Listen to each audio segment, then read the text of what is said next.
You actually have a Guinness Book World Record, of which I think I see in the back corner of that 2020 book. Yeah. Can you share what your record is? So, for the people who are listening, it says the most T-shirts worn at once was achieved by Tom Rauen at the Diamond Joe Casino in Iowa, November 2011. Yeah, 247 T-shirts. Do you still hold that, or did someone take it? Well, that's why I got this guy sitting right next to it. It was broken. Oh my gosh. And how many shirts did he put on? 260. Holy cow. Ted Hastings from Canada wrote it. Are there plans to reclaim the title or no? No. It's a whole story for a whole nother podcast, but I almost died doing it. You can't just say that and then we break this up.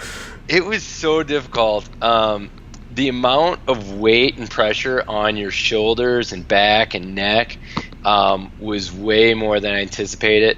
So I did a lot of research on it, and I knew around like 190 shirts, somewhere in there, you would start losing some circulation and feeling in your hands.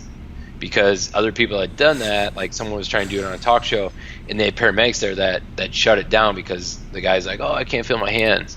So they stopped it there. So I knew at some point I'd lose feeling in my hands.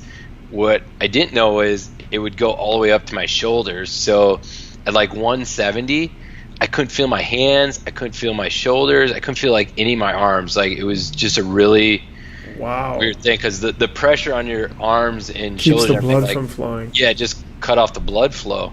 And so that was really difficult. Then the collars on that many shirts was almost like a noose around your neck and even up over your chin and your mouth. So by the time it got to the end, they were pulling the collars down from around my nose so I could breathe out of my nose. And so that was just a little scary, and I didn't know our goal was to do it as fast as possible.